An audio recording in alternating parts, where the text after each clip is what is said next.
On est aujourd'hui le lundi 2 Elul, on est le 13 août. Le cours sera aujourd'hui pour la Refoua Shelema d'Avram Ben Sultana. Après l'introduction très importante que nous avons donnée hier, avant de commencer ce nouveau cycle d'études sur le livre Sha'ar HaGilgulim qui traite de choses extrêmement profondes, extrêmement importantes, liées aussi à la notion de Gilgulim, de retour de l'âme qui traverse différentes époques et s'incarne dans différents corps. Bien évidemment, ce qui nous intéresse, nous, ce n'est pas l'histoire du Gilgul en tant que tel, mais c'est surtout essentiellement les messages que nous devons comprendre afin de se construire dans notre propre existence. En tous les cas, donc hier, une introduction très importante que je conseille à tous et à toutes d'écouter ou de réécouter même. Et aujourd'hui, nous allons commencer le cours. Alors, une très brève introduction à nouveau, très technique. Nous avons choisi un passage qui va reprendre l'histoire de Yaakov et du mariage avec ses deux épouses, Léa et Rachel, ou Rachel et Léa, et sa confrontation avec Lavan, et on rentre directement dans le vif du sujet. On verra bien sûr au fur et à mesure quel est le rapport avec les messages que nous voulons transmettre. Alors pour ceux qui veulent suivre dans le livre, c'est le livre Sha'ar HaGilgulim, le deuxième chelek, Akdama Lamet Vav, Daf Mem Dalet Amud Bet. Akdama Lamed Vav, Daf Mem Dalet Amud Bet, dans le Chelek Bet, et bien sûr l'édition avec Matok Midvash. Alors on commence à lire comme on a l'habitude de le faire, et au fur et à mesure on interprète et on approfondit. Ine Yaakov Avinu Chata.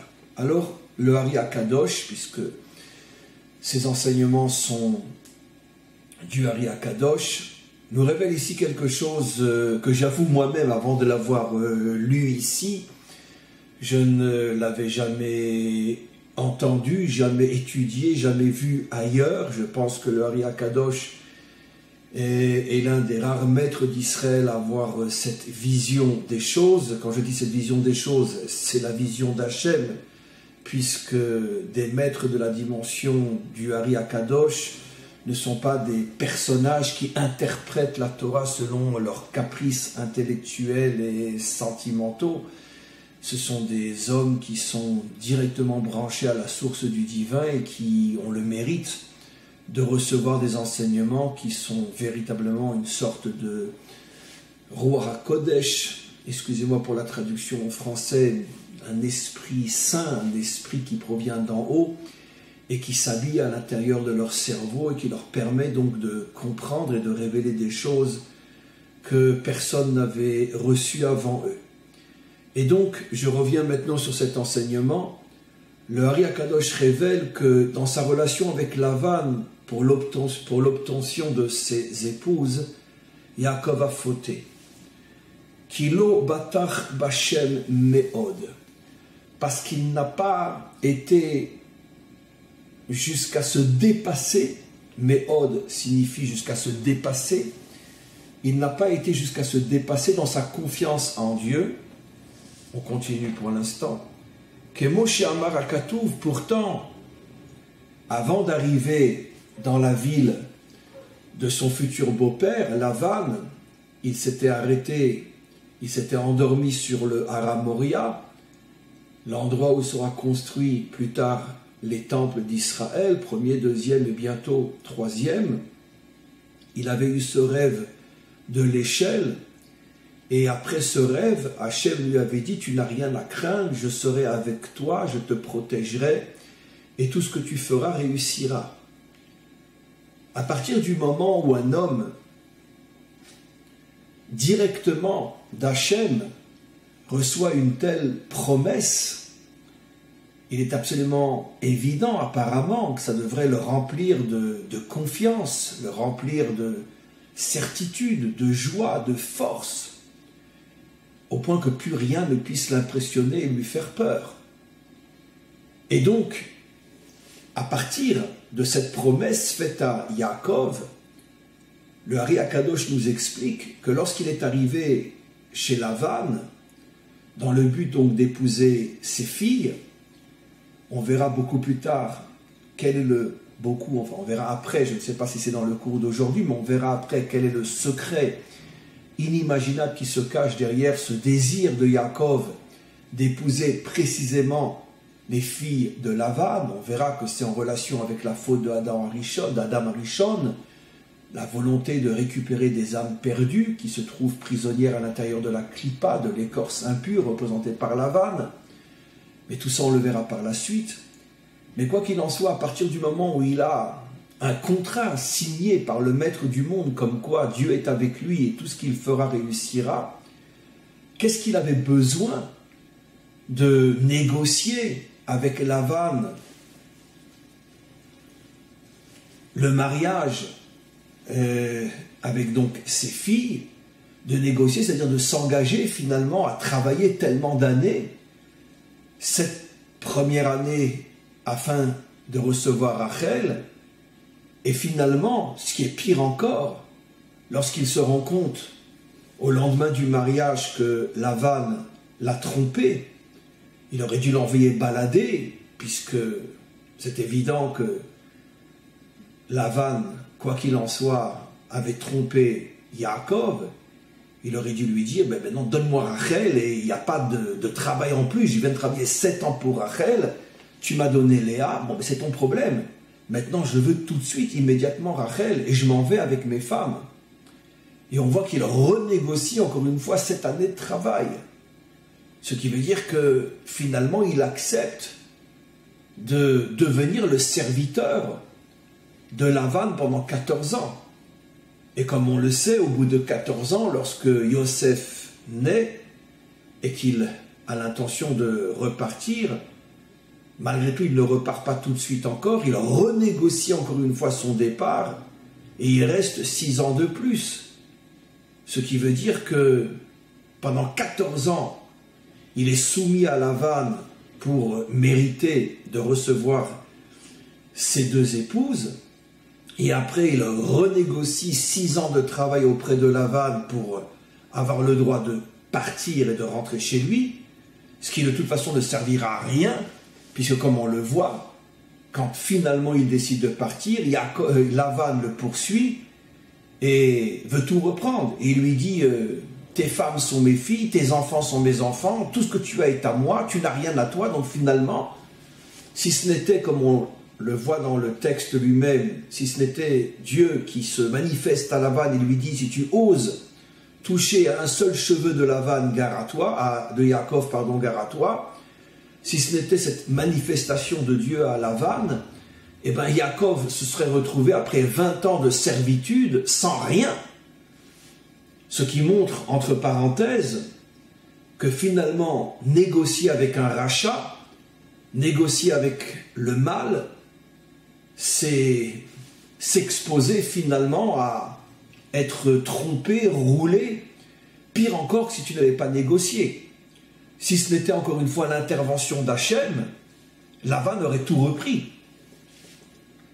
Pourquoi Hachem intervient? Parce que justement, il avait promis à Yaakov de le soutenir, de l'aider, que tout ce qu'il ferait réussirait.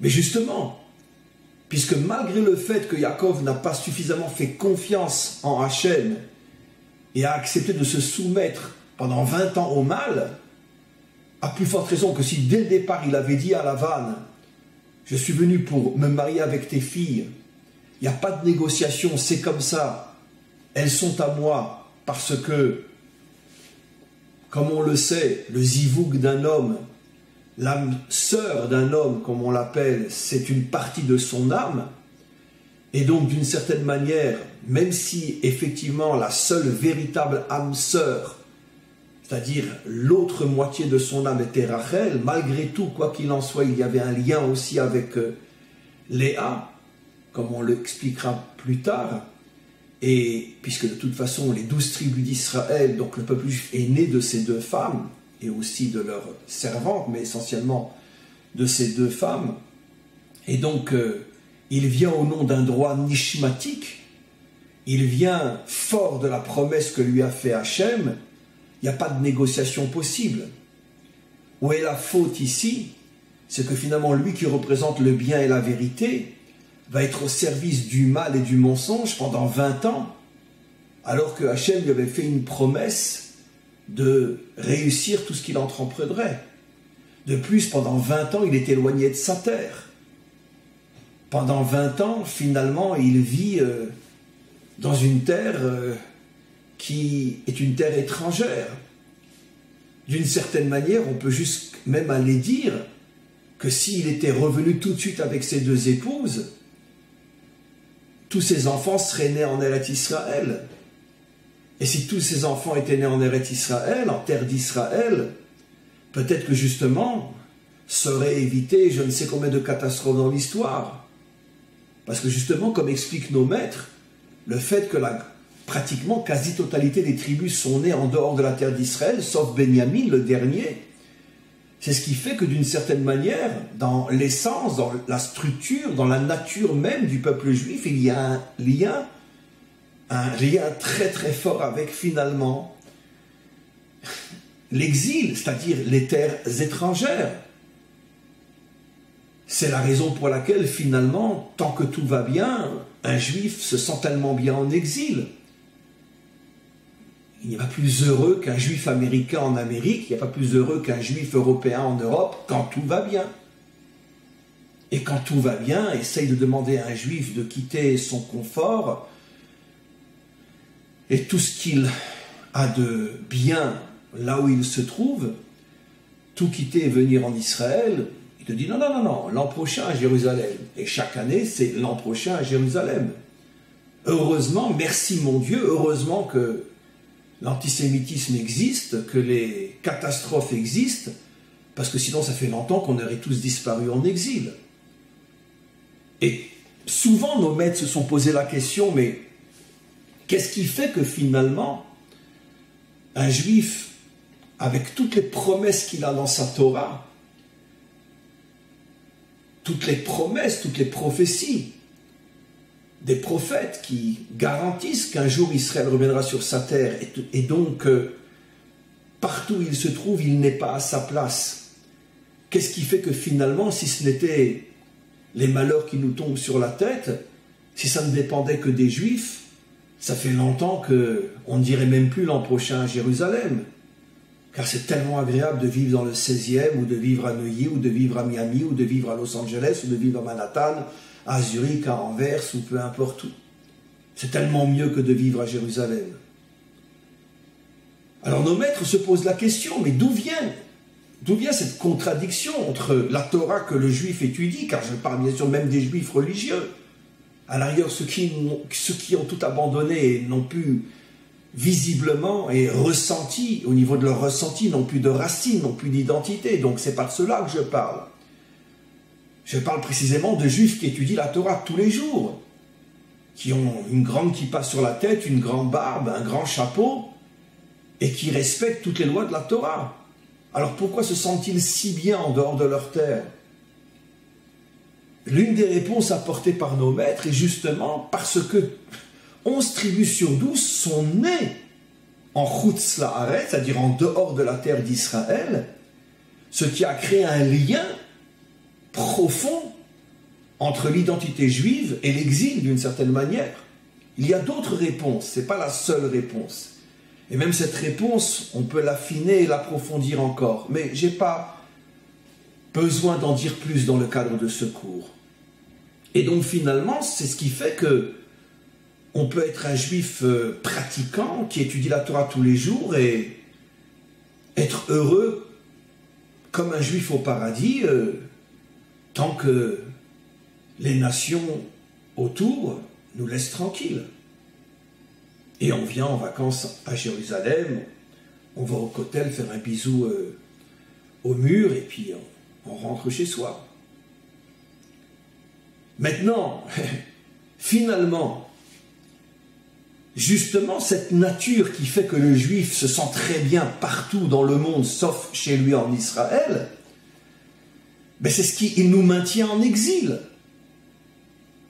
Parce que la raison profonde, véritablement profonde, de cette durée de l'exil, je ne parle pas seulement du dernier, je parle de tous les exils, puisque si on fait le compte de tous les exils, on se rend compte que dans notre histoire, on a vécu plus souvent, beaucoup plus souvent en dehors de notre terre que sur notre terre. Eh bien, justement, parce que dans sa nature profonde, le juif ne se sent pas si mal que ça là où il se trouve. Et donc finalement, il n'a pas un désir languissant qui le prend à la gorge et qui l'empêche de respirer. Il n'a pas ce désir de revenir chez lui. Et comme on sait qu'on a un principe fondamental, que le réveil d'en haut dépend du réveil d'en bas, dans la mesure où le maître du monde voit que personne ne se réveille en bas pour véritablement désirer de toutes ses forces au point de ne plus pouvoir vivre, ne serait-ce qu'une seconde en dehors de ma terre, comme le maître du monde voit que ce n'est pas le cas, et bien automatiquement, restez en exil. Simplement que quand le maître du monde voit qu'on risque de disparaître, parce que finalement, on est si bien en exil, alors heureusement, il nous envoie un cosaque, quelques massacres, et puis tout d'un coup, on se rappelle que finalement, la Pologne, l'Ukraine, ou même la France, c'est pas forcément le meilleur endroit pour un juif. Vive les cosaques. S'ils n'étaient pas là, ça fait longtemps qu'il n'y aurait plus de juifs. Donc, on comprend maintenant pourquoi le Ari Akadosh dit qu'il a fait une très grande faute.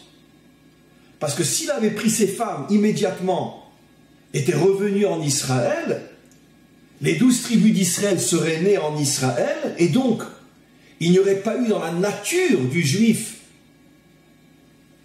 cet attachement à des terres étrangères, et même si on avait dû partir en exil à cause de nos fautes, on se serait tellement senti mal en exil, même quand tout va bien, qu'on aurait toujours supplié Hachem de nous ramener sur notre terre, et le réveil d'en bas aurait depuis fort longtemps provoqué le réveil d'en haut. Ça c'est le premier aspect donc de la faute de Yaakov. Le deuxième aspect de la faute, le Ari Akadosh explique, enfin le Matok Mitvash plutôt explique, c'est parce que Yaakov, incarnant le pilier de la vérité, le pilier du bien, le bien, la vérité, n'a absolument pas le droit de se soumettre au mal et au mensonge. Parce que c'est déshonorer le bien, c'est profaner le nom d'Hachem. C'est humilier la vérité que tu portes en toi si tu acceptes d'être au service du mal, de la malhonnêteté, du mensonge, de la cupidité, de l'impureté. Évidemment, quand on n'a pas le choix, on n'a pas le choix. Quand en exil, par exemple, viennent les Cosaques pour nous rappeler que nous ne sommes pas à notre place en Pologne et nous obligent à les servir sous peine de mort, bon ben là, il n'y a pas le choix. Ça fait partie de la punition. Parce que si on avait demandé au maître du monde de nous ramener sans passer par les Cosaques, on n'aurait pas eu besoin des Cosaques. Donc quand il n'y a pas le choix, il n'y a pas le choix. Mais là, dit le Ari Akadosh, c'est toi, Yaakov, qui choisis de travailler pour lui 7 ans. Il t'a rien demandé. En tous les cas, il ne te l'a pas demandé explicitement. Qu'est-ce que tu as besoin dès le départ de dire « je vais travailler 7 ans pour Rachel » ? Mais dis-lui « je prends Rachel, un point, c'est tout ».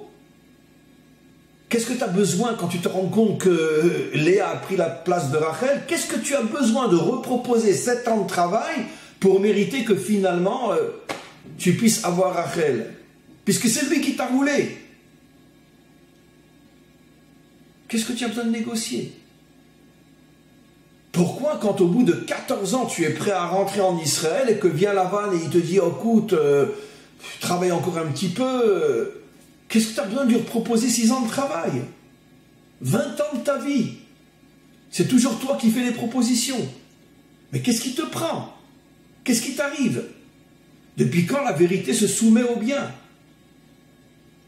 Un homme vrai est un homme qui préfère ne rien avoir à manger plutôt que de travailler pour un méchant. Plutôt que de se soumettre au mal. C'est la première qualité qu'on demande à un homme de vérité. Parce que si, dès que tu es dans le besoin, tu es prêt à te soumettre au mal et à l'impureté, ça prouve que ta vérité n'est pas une vérité vraie. Tu es un philosophe, tu es un penseur, tu es un théoricien. Mais tu ne vis pas ce que tu sais, comme j'explique toujours. Parce qu'un homme qui vit ce qu'il sait ne se soumet jamais à celui qui ne représente pas eux aussi ce à quoi il croit et il adhère. Et à combien plus forte raison se soumettre à celui qui incarne l'absolu contraire de ce à quoi je crois. Encore une fois, quand j'ai le choix de ne pas le faire. Vu sous cet angle, on se rend compte qu'effectivement quelque chose de très très compliqué s'est produit à ce moment-là. Mais qu'est-ce qui lui prend? Qu'est-ce qui lui prend? Le Ari Akadosh va jusqu'à dire, et j'ai expliqué pourquoi, c'est une faute. Et on verra dans les prochains cours, et déjà un petit peu aujourd'hui, quelles vont être les conséquences de cette faute. C'est une faute. Maintenant, qu'est-ce qu'il aurait dû faire, dit le Ari Akadosh? Il aurait dû Liftoar Bachem Me'od. Alors là, on touche le point essentiel. N'oublions pas, on est dans un livre de Kabbalah. Et donc, comme je le dis toujours, cette expression n'est pas de moi, elle est dans le Talmud. Les maîtres, lorsqu'ils dévoilent quelque chose, cachent beaucoup plus que ce qu'ils dévoilent. S'ils dévoilent 1 centimètre, alors ils voilent 2 centimètres. Ils voilent le double de ce qu'ils dévoilent. Donc là aussi, ils dévoilent quelque chose. Il n'a pas eu une confiance au-delà des limites. L'Iftoar Bachem Me'od. Me'od veut dire, comme je vais le prouver dans quelques instants, au-delà des limites. D'accord, mais ça veut dire quoi? Il n'a pas eu une confiance en Hachem. Et qu'est-ce qu'il aurait dû dire à Lavan? Je prends tes filles et je m'en vais. Alors d'abord, comprenons le terme Me'od. Le terme Me'od, on le retrouve à 2 reprises dans la Torah, expliqué, enfin pas seulement à 2 reprises, mais à 2 reprises où c'est expliqué de manière extraordinaire par les maîtres d'Israël. D'abord, c'est pas dans l'ordre chronologique, mais c'est l'ordre que moi je choisis. Dans le Shema Israël, il est dit Ve'ahavta et Hashem Elokecha bechol levavecha uvechol nafshecha uvechol meodecha. Meod. Tu aimeras Hashem ton Dieu de tout ton cœur, de tout ton être. Et Bechol Meodecha, je vais traduire en français en me collant au littéral, à la traduction littérale, et du plus mieux très beaucoup. Voilà ce que ça veut dire Meod. Du plus très mieux beaucoup. Au-delà du mieux, au-delà du plus, au-delà. Alors, bien sûr, les maîtres d'Israël posent la question, à partir du moment où on nous demande de servir Dieu de tout notre cœur, de tout notre être, qu'est-ce qu'on peut lui donner de plus? Alors le Me'odecha vient justement mettre en évidence que des fois, si tu te confines uniquement à l'intérieur de ta nature, de tes propres forces, tu as été jusqu'au bout de tes limites, tu ne peux pas aller plus loin. Parce que tu lui as donné tout ce que tu avais. Mais le Chol Me'odecha vient te demander de donner plus encore que ce que tu as. On donne un exemple simple, bateau, mais qui est très parlant. Quelqu'un a de l'argent, il est tout d'un coup sollicité par une cause qui vraiment est une cause extrêmement importante, sauver des vies. Il est prêt à donner tout ce qu'il a. Le problème, c'est que tout ce qu'il a donné, ça ne suffit pas. Et j'ai plus rien, je vous ai tout donné. Mais il peut faire encore autre chose. Aller emprunter pour continuer à donner et après il se débrouillera pour rembourser. Bien qu'il n'ait plus rien. Là, il va au-delà de ses limites. Parce qu'il va donner quelque chose qu'il n'avait pas. C'est ça le sens de Me'od. Me'od signifie que même après avoir tout donné, trouve encore le moyen de donner ce que tu n'as pas. Dans un langage plus philosophique, on dira que c'est finalement le dépassement de soi. Aller au-delà de ses propres limites. C'est ce que le maître du monde, ce que la Torah nous demande.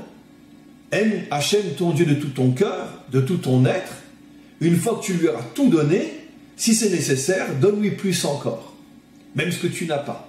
Dépasse-toi. Donc ça, c'est la notion de méhod.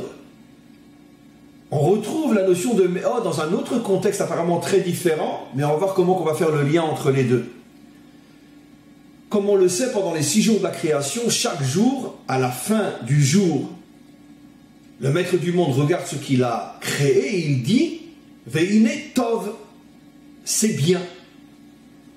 Par contre, à la fin du 6e jour, après avoir créé l'homme, Adam, il est dit « Veine tov me'od ». C'était très bien, plus, mieux, beaucoup, très. Puisque me'od signifie au-delà de. Alors bien sûr, nos maîtres se posent la question, pourquoi tout d'un coup le 6e jour c'est tov me'od, alors que les 5 premiers jours c'est tov uniquement. Alors là, nos maîtres donnent un enseignement qui est fou, mais qui va nous permettre de comprendre quelque chose d'extraordinaire, de faire le lien avec le Shema Israël. Ils disent, parce que quand l'homme a été créé aussi le Yetzer Hara, la force contraire, le mauvais penchant, parce que le minéral n'a pas de mauvais penchant, il fait ce que sa nature lui ordonne de faire. Le végétal n'a pas de mauvais penchant, il fait ce que sa nature lui ordonne de faire. L'animal n'a pas de mauvais penchant, car même un lion qui tue, c'est pas le mauvais penchant, c'est sa nature. L'animal n'est jamais méchant, même s'il est dur, cruel, c'est sa nature. Donc, il n'a pas le choix. Il ne peut pas être autrement que comment il a été fait. C'est comme si on disait que le feu qui brûle est méchant. Le feu n'est pas méchant, c'est sa nature de brûler. Par contre, l'homme est la première créature qui est dotée d'un Yetzer Hara, d'une pulsion négative qui peut le pousser à faire des choses qui ne sont pas sa véritable nature. La véritable nature d'un homme n'est pas d'être un voleur. La véritable nature d'un homme n'est pas d'être un assassin, mais parfois, le contexte fait que l'homme va écouter et suivre son mauvais penchant et va voler ou tuer, ou pire encore. Et donc nos maîtres nous disent, avec l'apparition de l'homme, naissent 2 forces qui vont s'opposer dans l'homme lui-même, le Yetzer Tov, la pulsion qui me pousse à faire le choix du bien, et le Yetzer Hara, la pulsion qui me pousse à faire le choix du mal. Jusque-là, on comprend, c'est facile, mais là où tout se complique, c'est dans leur manière de lire et d'expliquer le verset « Tov me'od ». C'était très bien, plus, mieux, beaucoup. Ils disent « Tov », comme les 5 premiers jours, c'est la création du Yetzer Tov, c'est la création dans l'homme de la pulsion positive qui le pousse à faire le bon choix. Mehod, ce qu'il y a de mieux encore que le bien, c'est le Yetzer Hara, la pulsion qui le pousse à faire le mauvais choix. Voilà un enseignement des maîtres d'Israël complètement fou. Je vous laisse 500 milliards d'années pour essayer de décrypter. Heureusement, nous avons les clés, car nous étudions les enseignements des maîtres d'Israël, et eux-mêmes nous expliquent comment ils se permettent de dire que le Yetzer Hara est encore mieux, plus très beaucoup, que le Yetzer Tov, que le bon penchant. Alors il y a bien sûr, vous imaginez, d'innombrables réponses qui sont données à cette question. Celle qui m'intéresse le plus, dans le cadre du cours d'aujourd'hui, est aussi profonde que simple. Dans la mesure où justement, le Yetzer Hara veut m'entraîner vers le mal, et que ce n'est pas ma véritable nature, parce que l'homme au départ, créé par Dieu, évidemment n'a pas une nature à être un voleur, un assassin, un violeur et un massacreur. Donc le Yetzer Hara, sa force, c'est qu'il veut finalement me sortir de ma nature, me dénaturer. Et donc pour pouvoir le contrecarrer, pour pouvoir le vaincre, je dois moi-même utiliser une force qui est aussi forte que lui, qui est aussi une force qui est au-delà de ma propre nature. Puisque si lui vient avec des forces qui sont surnaturelles, puisqu'il veut me sortir de ma véritable nature, automatiquement pour m'opposer à lui, je dois trouver en moi, dévoiler en moi des forces qui, elles aussi, sont plus fortes que ma nature. Puisque je ne peux pas m'opposer à mon Yetzirah avec ma nature, puisque justement il a été créé pour me dénaturer, donc il est beaucoup plus fort que ma nature. Donc je ne peux le vaincre que si moi-même je trouve en moi une force qui est au-delà de ma nature. Et cette force-là me permet de me dépasser. C'est en ce sens que le Yetzirah est Tov Me'od, super très bien plus, pas lui en tant que tel, mais son existence va m'aider à dévoiler en moi des forces surnaturelles que je n'aurais jamais pu trouver, ni chercher, ni dévoiler, si je n'avais pas été confronté au Yetzirah qui m'oblige à me dépasser. Voilà cette merveilleuse explication qui est aussi profonde que simple. Ça veut dire que le Yetzirah Tov, c'est simplement l'expression de ma bonne nature, créée par le maître du monde. Le Yetzirah, c'est une force qui est beaucoup plus forte que mon Yetzirah Tov, parce que cette force-là, elle veut me dénaturer. Donc elle est plus forte que ma nature, elle est plus forte que mon Yetzirah Tov. Mais en moi, le maître du monde a enfoui une arme secrète, une force cachée, qui est beaucoup plus forte, non seulement que le Yetzirah Tov, mais aussi plus forte que le Yetzirah Ra, que le mauvais penchant, une force surnaturelle qui fait de moi un surhomme. Et donc je peux dire merci au Yetzirah Ra, grâce à toi, j'ai pu devenir un géant. Exactement que, comme j'ai dit tout à l'heure avec mon humour à dessous, merci les Cosaques, merci les pogroms, grâce à vous, il y a à peu près 2 siècles, les Juifs russes ont commencé à penser à revenir en Israël. Puisque tout a commencé plus ou moins à l'époque des pogroms, à la fin du 19e siècle, les premières grandes arrivées de Juifs en Israël à cette époque-là. Merci les pogroms, aussi stupides que ce soit ce que je dis, mais sans les pogroms, on serait encore en train de parler le russe à Moscou. Et d'ailleurs, même après les pogroms, il y a encore des millions de Juifs qui parlent le russe à Moscou. Parce que pour l'instant, à Moscou, il fait très bon vivre pour un Juif. Et donc, c'est exactement la même chose. Sans le Yetzirah Ra, un homme n'aurait jamais découvert à quel point il porte en lui des forces surnaturelles. Donc maintenant, on fait le lien entre les deux explications sur le mot Méhod. Le maître du monde nous demande de l'aimer de tout notre cœur, de tout notre être, et du plus mieux beaucoup, de lui apporter ce qu'on n'a pas. Et maintenant, on vient d'expliquer avec le deuxième enseignement, en vérité, tu ne l'as pas d'une manière visible, parce que ces forces surnaturelles qui font de toi un géant se trouvent, oui, en toi, elles sont en toi, mais pourquoi elles s'appellent des forces que tu ne connais pas? Parce que tu n'es pas amené dans la vie de tous les jours à les dévoiler. Alors, qu'est-ce que va faire Hachem pour que tu les dévoiles? Il va te mettre en face d'un ennemi terrible, ton Yetzirah Ra, et si tu veux le vaincre, tu as intérêt à dévoiler ta surnature pour pouvoir le vaincre, et donc grâce à lui, tu vas devenir un surhomme. Donc, on a compris par tous ces enseignements que le mot Méhod fait allusion au dévoilement de forces complètement surnaturelles qui sont enfouies dans l'homme.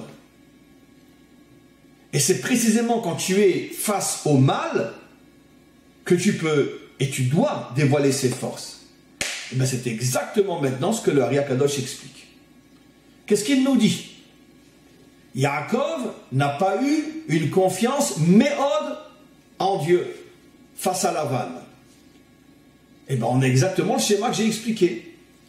Lavan représente le mal. On verra plus tard que c'était l'incarnation, le Gilgul du serpent dans cette génération, le Nachash.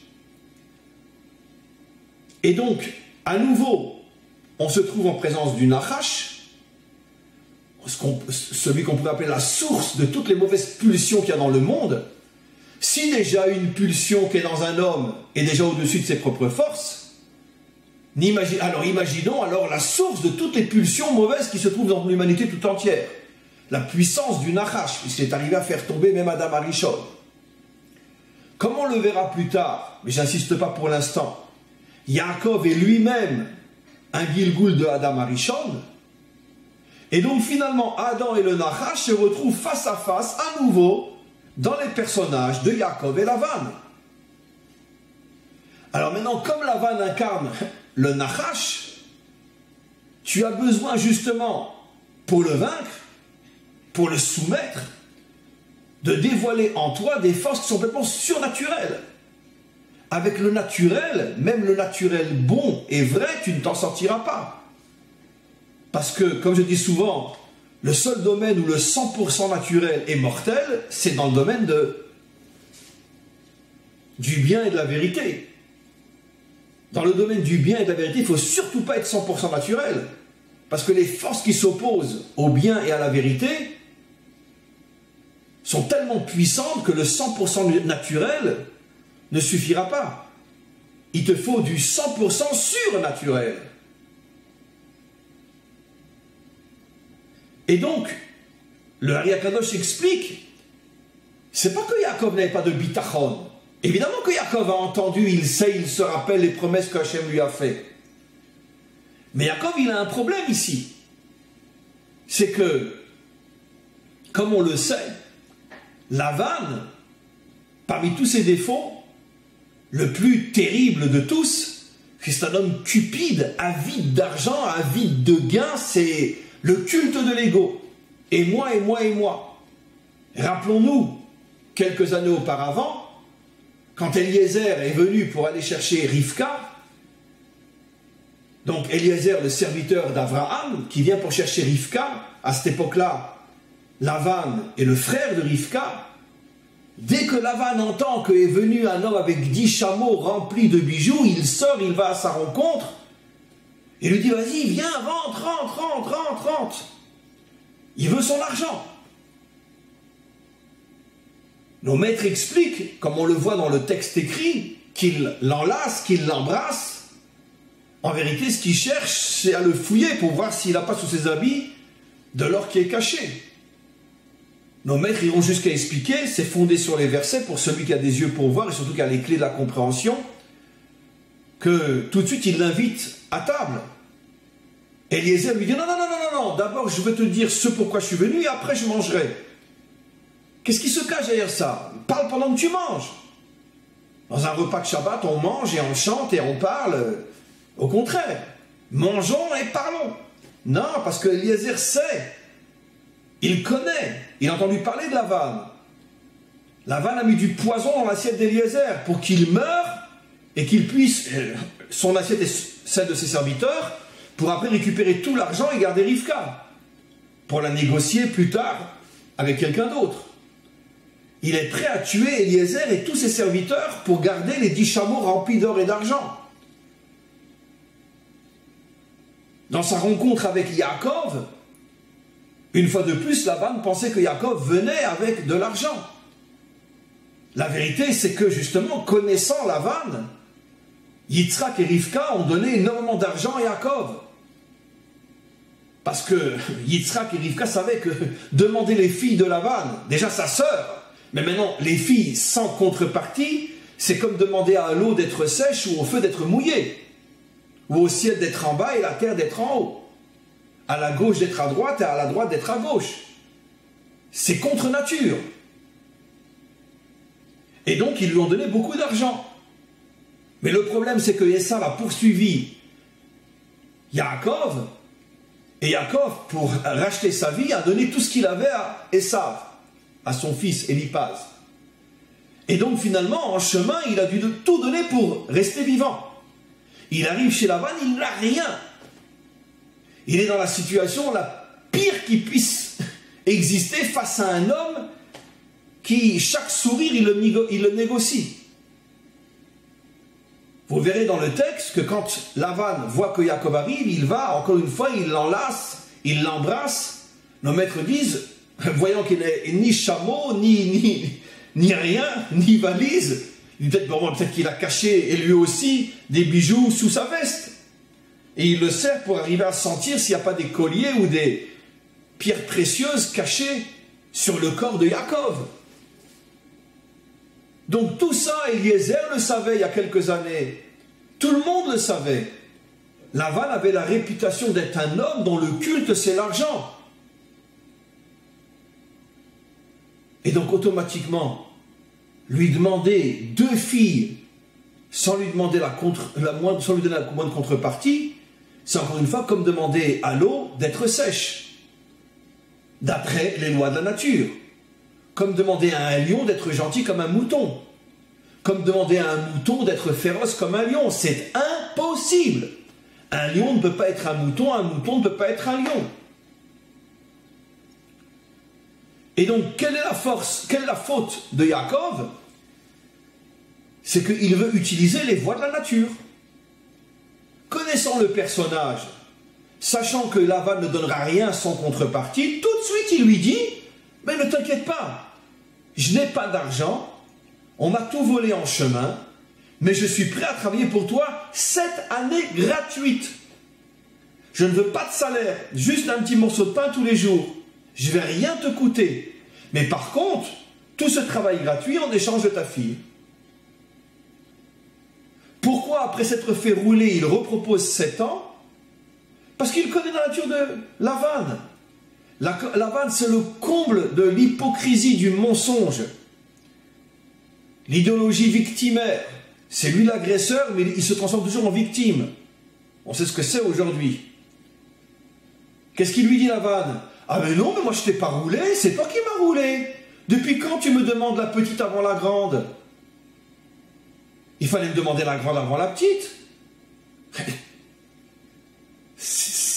Il n'y a pas de mot pour qualifier une telle réponse. Mais dans ce cas-là, dis-lui dès le départ. Pourquoi tu le laisses travailler pendant 7 ans pour après lui donner Léa sous prétexte qu'il aurait dû demander la grande avant la petite? Mais dis-lui dès le départ pourquoi tu le roules pendant 7 ans. Donc Yaakov aurait pu l'envoyer d'un coup de pichenet et dire espèce d'ordure. T'attends 7 ans pour me dire que j'ai mal proposé, que j'aurais dû demander Léa avant Rachel? Mais dis-le moi tout de suite. Parce que ça t'arrange. Après tu te transformes en victime. Mais Yaakov sait que c'est impossible avec Lavan. C'est le culte de l'argent, c'est le culte de la victime. C'est toujours lui la victime, c'est toujours les autres les agresseurs. On ne peut pas s'en sortir avec un mal pareil. C'est le serpent lui-même. Donc il renégocie encore 7 ans. Fiche-moi la paix, vas-y, allez, encore 7 ans, 14 ans, tu me donnes tes 2 filles, je m'en vais. C'est pas qu'il n'a pas de confiance en Dieu, mais il connaît le personnage. Et le Hari Akadosh nous révèle, merci maître, le secret du secret. C'est justement ça la faute de Yaakov. Le maître du monde le met effectivement en face d'une situation où d'après la logique, d'après le bon sens, d'après les lois de la nature, d'après toutes les règles de ce monde, il n'avait aucune chance d'obtenir les 2 filles de Lavan sans contrepartie. Mais ce qui te manque, Yaakov, c'est le méhod. Tu aurais dû faire fi de toute la logique, de toutes les lois de la nature, de toutes les limites de ce monde et te dire, j'ai le maître du monde avec moi, donc nous allons réussir au-delà des règles de la nature. Ma confiance en lui ne sera pas une confiance 100% naturelle, mais une confiance 100% pas naturelle, surnaturelle, méhod. Et s'il avait fait ça, eh bien aussi incompréhensible que ce soit, aussi hors norme que ce soit, il y aurait eu effectivement un miracle, et Lavan aurait cédé, il aurait donné ses 2 filles. Yaakov serait parti avec elles, toutes les tribus seraient nées en Israël, et on ne serait pas aujourd'hui heureux comme un juif dans le 16e. Exactement. Mais comme il a voulu être 100% naturel, il a voulu une religion écologique, et bien on en a pris pour des millénaires d'exil. Maintenant, je me mets à la place de Yaakov. C'est évident que quand tu es dans une situation où tout, absolument tout te montre que tu vas à la catastrophe, selon les règles de la nature, c'est sûr qu'il faut avoir une émouna, une foi, une confiance, mais vraiment surnaturelle, méode, pour faire fi de ce que tu vois, de ce que tu comprends, de ce que tu ressens, de ce que tu es toi-même, car tu es un élément de ce monde. Et te dire, je ne vois rien, je n'entends rien, je ne sais rien, je ne comprends rien, je suis avec Hachem. Et être sûr que ça va réussir, c'est sûr que c'est pas donné à tout le monde. D'un autre côté, c'est ce que Nachshon a fait au moment de la sortie d'Égypte, lorsque Israël se retrouve devant la mer et les Égyptiens derrière. Même Moshe pense que bon, ben, il n'y a rien d'autre à faire que prier. Hachem lui dit, mais je t'ai pas demandé de prier, avance. Moshe lui dit, avance où? Le temps qu'il réfléchisse, Nachshon lui a compris, il rentre dans l'eau et la mer s'ouvre. Qu'est-ce que Nachshon a montré? J'avais déjà expliqué ça dans d'autres cours. Que même la prière est une faiblesse dans ce genre de cas. Ce qu'il faut, c'est défier la nature. Il n'y a aucune chance que ça marche, et bien c'est pas grave, ça va marcher. Pourquoi? Parce que dans ce monde se cachent des forces surnaturelles qui, lorsqu'on a le mérite qu'elles se dévoilent, elles arrivent à bouleverser toutes les forces naturelles de ce monde. Mais pour ça, il faut avoir une foi inimaginable. Et ça, c'est ce que Yaakov aurait dû avoir. Finalement, toute l'histoire des catastrophes de ce monde, de notre histoire, et donc des catastrophes du monde, sont liées au fait que Yaakov, dès le départ, n'a pas eu cette confiance surnaturelle, a donc mis au monde la grande majorité des tribus en dehors de la terre, a donc créé dès le départ tous les exils d'Israël, toutes les catastrophes de notre peuple, et finalement toutes les catastrophes du monde, puisque quand tout va mal pour nous, tout va mal pour le monde. 6 millions de morts pendant la dernière guerre mondiale chez nous, 50 millions chez les nations. C'est sûr que 50 millions chez les nations, c'est beaucoup moins que 6 millions chez les juifs, proportionnellement parlant, mais 50 millions, c'est quand même 50 millions. Et entre les deux guerres, les nations ont perdu presque 80 millions d'hommes, de femmes et d'enfants, enfin, surtout d'hommes, en quelques années. Donc quand ça va mal chez nous, ça va mal partout. Parce qu'Israël est la quintessence de l'humanité. Mais quoi qu'il en soit, on comprend donc que finalement, et on le comprendra plus profondément encore lorsqu'on répétera ce que j'ai expliqué, que finalement cette rencontre entre Yaakov et Esav, c'est la rencontre entre Adam et le serpent, entre, je veux dire, Yaakov et Lavan. On comprendra pourquoi justement la réparation de la faute ne pouvait se faire que si on avait donc cette émouna, ce bitachon qui est complètement au-dessus des lois de la nature. Voilà, on est rentré à peine dans le texte, il y a encore énormément à voir, mais on continuera donc cette merveilleuse étude la semaine prochaine. Demain, le cours sera sur, le premier cours sur un Mahamar de Chassidut qui va nous accompagner jusqu'à la fête de Rosh Hashanah, une fois par semaine. On prendra, bien sûr, on ne pourra pas tout lire, mais on prendra des passages importants de ce Mahamar pour se préparer à la fête de Rosh Hashanah. Et juste une chose que j'ai oublié de dire, exceptionnellement, ce mercredi, il n'y aura pas cours parce que j'ai complètement oublié que j'avais 2 conférences à l'extérieur de Jérusalem, une le matin et une l'après-midi. Donc c'est pas tout à fait grave, vous perdez un cours mais vous en gagnez 2. Parce que comme je pars mercredi de bonne heure pour donc une conférence le matin et une conférence le soir, donc vous aurez 2 cours à la place d'un qui seront bien sûr sur le site, peut-être pas encore cette semaine, mais même sans doute encore cette semaine. Et donc finalement, il n'y a pas cours mercredi matin, ce qui veut dire donc que finalement, il n'y aura pas cours de Chumash véritablement cette semaine, à part le cours de Shekain tout à l'heure. Ça sera le cours donc de Paracha, le cours de midi, et demain le cours de Mahamar. Mercredi matin, pas de cours, mais encore une fois, je donne 2 conférences à l'extérieur de Jérusalem qui seront après sur le site. Alors en attendant, à tous et à toutes, je ne passe pas encore aux questions pour aujourd'hui. Laissez-moi le temps de reprendre un petit peu. Et à partir de la semaine prochaine, on reprendra notre habitude aussi après chaque cours d'arriver aux questions. Donc à partir de dimanche prochain, si Dieu veut, après chaque cours, je passerai aux questions, mais pas encore cette semaine. Quoi qu'il en soit, à tous et à toutes, une très très bonne journée.